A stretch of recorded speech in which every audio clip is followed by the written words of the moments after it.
Hi, thank you for joining me today. Today, using our digital platform and investor tools, I'm going to show you how to quickly and easily find worthwhile investment candidates. Going further, I'm going to recommend one stock to buy right now. After the presentation, we have allotted time for questions and answers.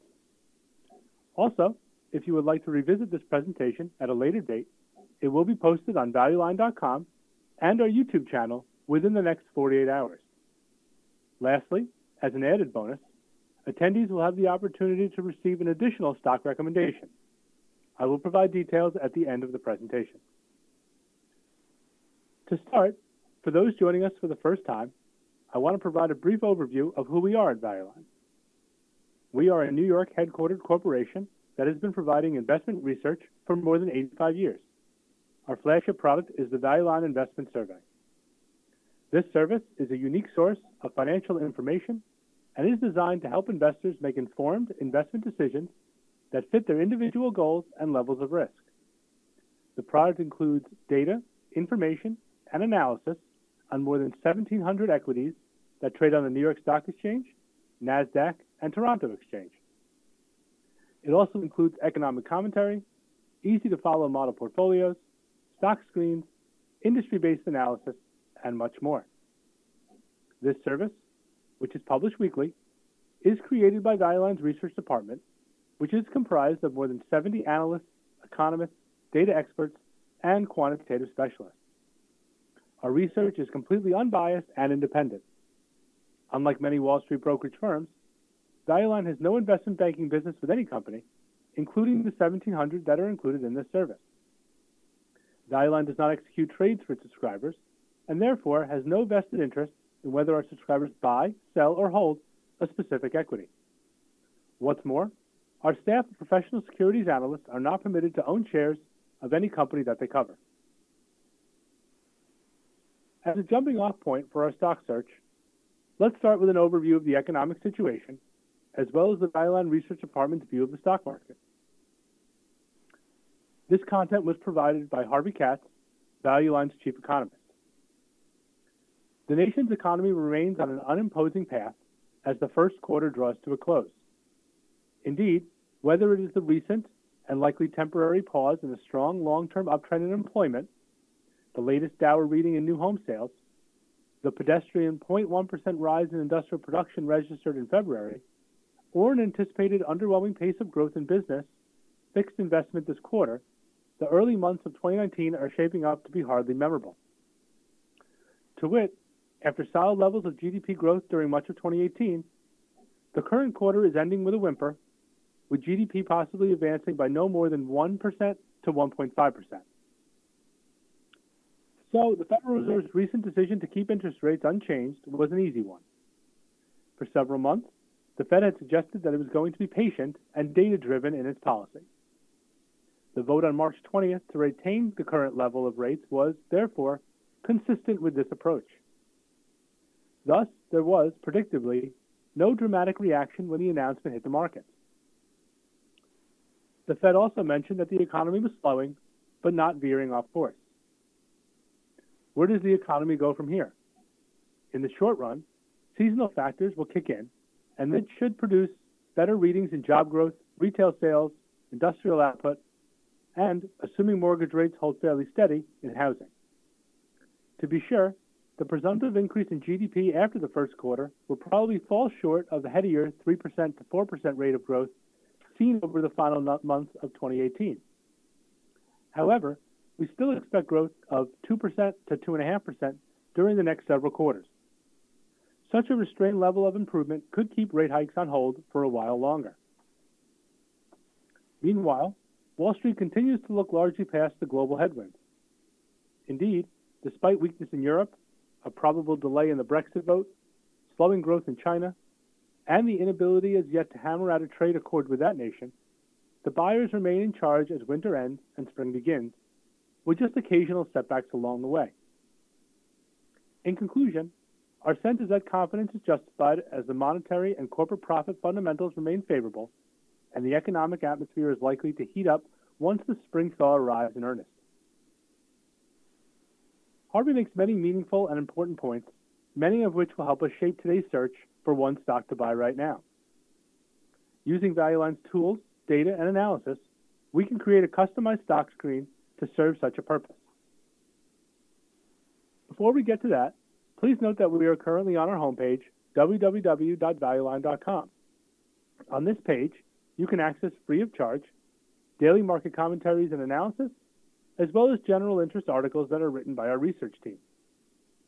Examples of such content are analysis of economic releases and quarterly earnings supplementary reports on the 30 components of the Dow Jones Industrial Average. I'm now going to sign in with my username and password.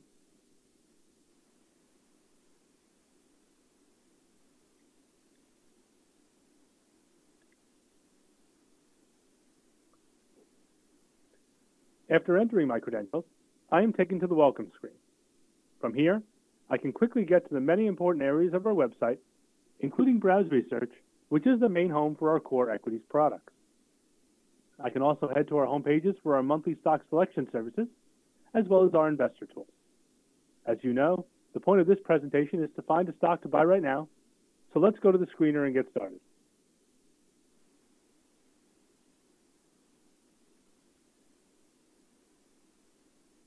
This tool can also be found via the Find Ideas tab. Subscribers have access to more than a dozen preset screens, as well as almost 50 fields.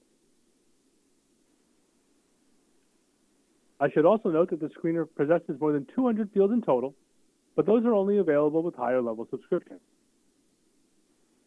Okay, time to start the search.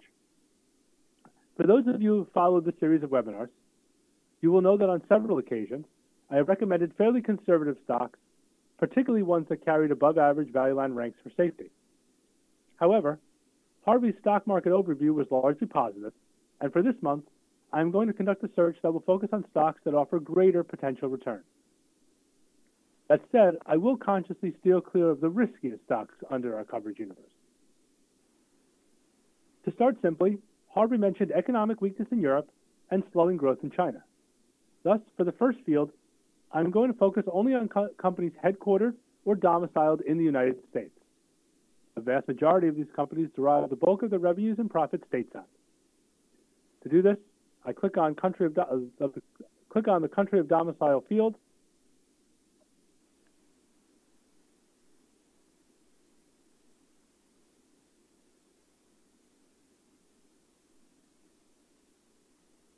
and click on United States.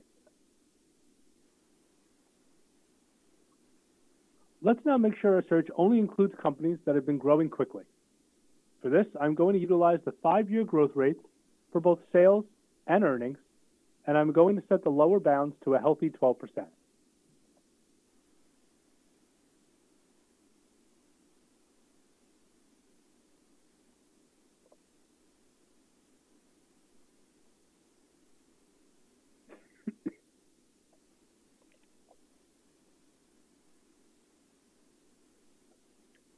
Historical growth is important, and this action will eliminate recent IPOs and newer companies that lack a 5-year track record. However, it does not focus on the future, which is where Value Line's 3 to 5 year financial projections come in.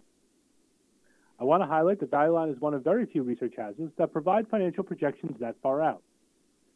We think that these estimates are of great value to our subscribers since they show a long-term trajectory of the company. So let's add in projected EPS and sales growth rates, and again, set the low bounds to 12%.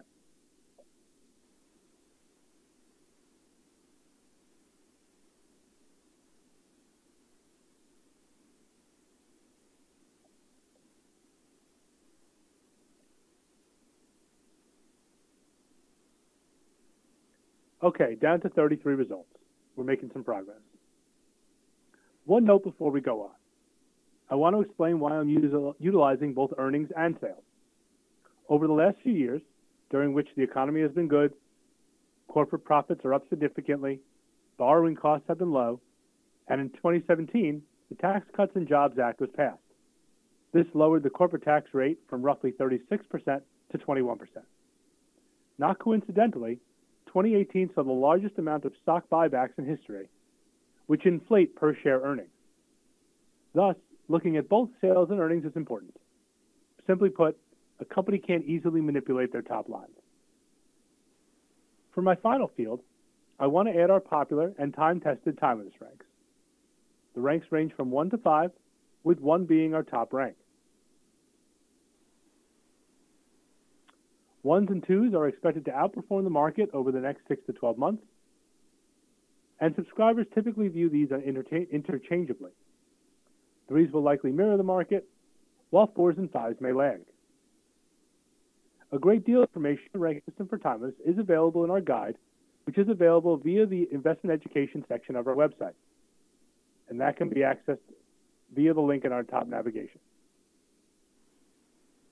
I will mention that although the calculation is purely quantitative and proprietary, the system is based on a number of factors, including earnings results and stock price action. So let's add the 1s and 2s to our screen.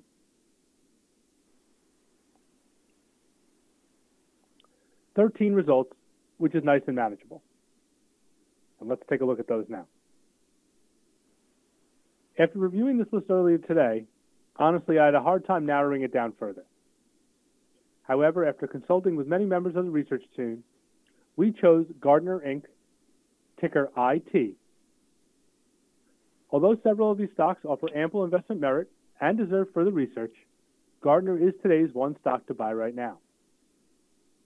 Before I dive into Gardner, please note that screens can be saved and revisited later by utilizing the button at the top. Clicking on the company name will take us to the equity's digital report, where the data, information, and analysis is arranged in more than 15 modules or boxes. These modules can be moved around, resized, or hidden, so you can create your own customized stock report. Once you alter the presentation to your liking, you can save the changes from the horizontal action bar. The next time you come to this stock report, it will look the way you set it up, and you can apply these changes to other equities. Although its market cap exceeds $13 billion, I don't consider Gardner to be a household name. Thus, let's get some background from the business description module.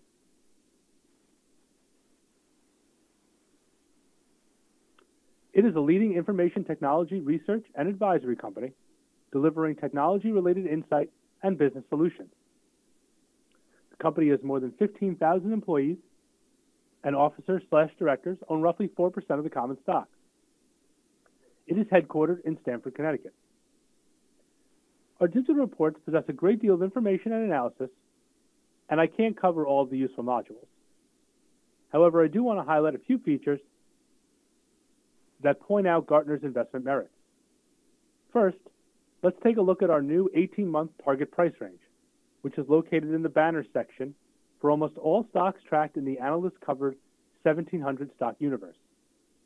This is also known as the Value Line Investment Survey 1700. The 18-month target price range is a purely quantitative, unique, proprietary estimate that is only available to our subscribers. As the name suggests, it seeks to predict a stock's price over an 18-month horizon from today in terms of a range.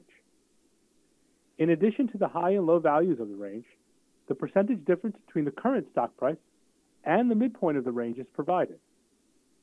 The percentage may be thought of as the most likely potential profit. For more information, simply hover over Explain. For Gardner, the potential 18-month profit is a sizable 20%. Just to the left of the 18-month is our traditional 3 to 5 year targeted price range. This is calculated by our analysts and utilizes our long-term projections, which I mentioned earlier. For Gardner, the range is 185 to 280, suggesting that there is plenty of room to run from today's current price of around 148. This is laid out in more detail in the 3 to 5 year projections module. And as you can see, over the next 3 to 5 years, we expect an annual average total return of between 7 and 19%. I now want to highlight our classic PDF reports, which are available for all digital subscribers. They are available using the button on the right.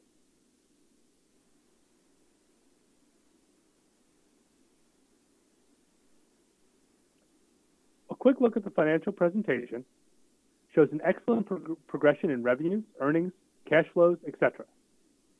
Just as important, we also expect wider margins over the years ahead. Moving to the commentary, admittedly, Gardner has experienced some operational issues, but we think it will recover and thrive. The last paragraph sums it up well. Timely Gardner stock ought to appeal to investors with a long-term outlook. These shares are down in price since our late November report that, in our review, has created an interesting entry point for investors. Gardner Inc., ticker IT, is today's one stock to buy right now. This marks the end of the formal presentation, and I will now tackle your questions. Please remember that I will provide information in regard to receiving an additional stock recommendation after the Q&A.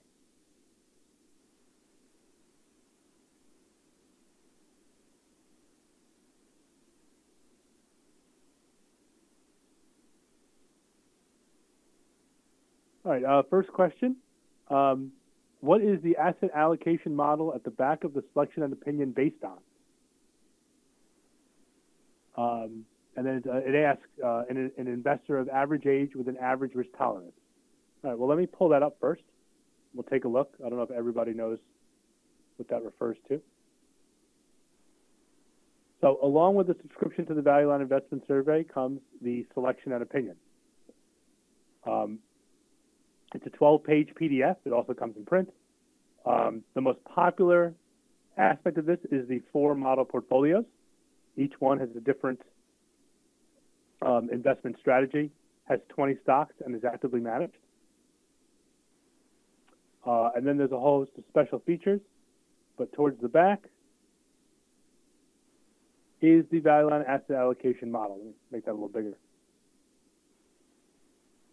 Presently, it is recommending that 60 to 70% of investable assets should be in common stocks, with 40 to 30% or 30 to 40% in cash and treasuries.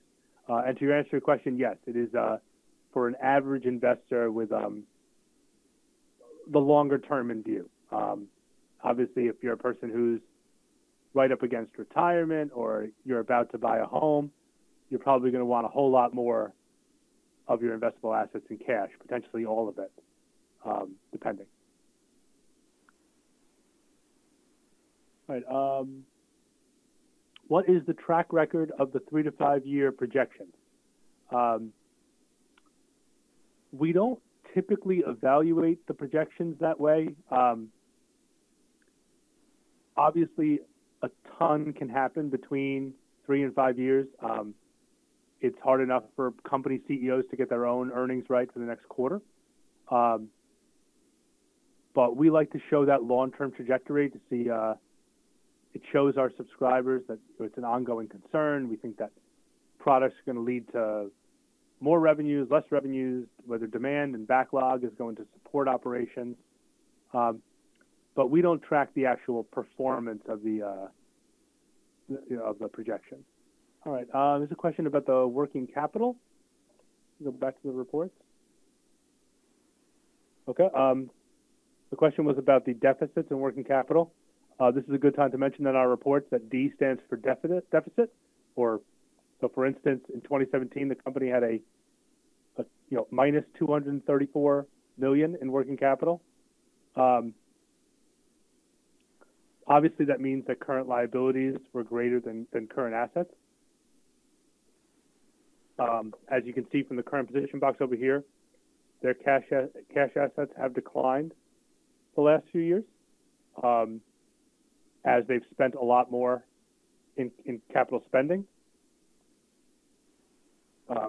which admittedly, I don't know everything about the ins and outs of Gardner, but I'm assuming that's what it's related towards. I don't view that as a concern. Also, working capital is increased from 2017-2018 as they paid down a lot of debt from almost $3 billion down to less than $2 billion. So as I said, I don't view that as a concern. Next question about the track record of the model portfolios. We do provide that upon request. So if you would like to see the historical track record of the 4 model portfolios, you can email me at igendler@valueline.com. That's igendler@valueline.com, and I can provide you with that document. We update it on a quarterly basis. Do the 3 to 5 year projections consider the economic cycle?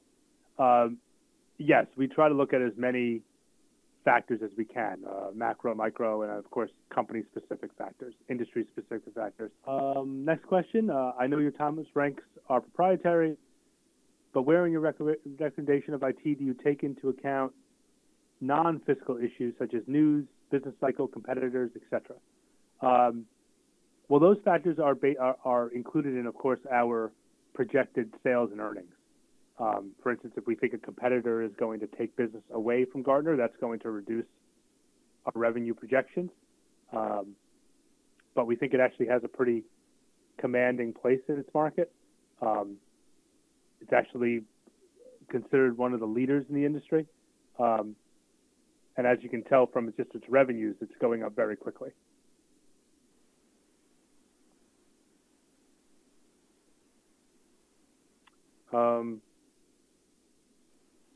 Here's a question about free cash flow.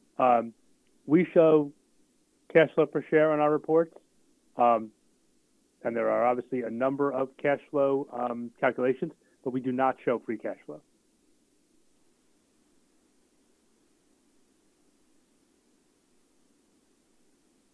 All right, I believe I got to all the questions.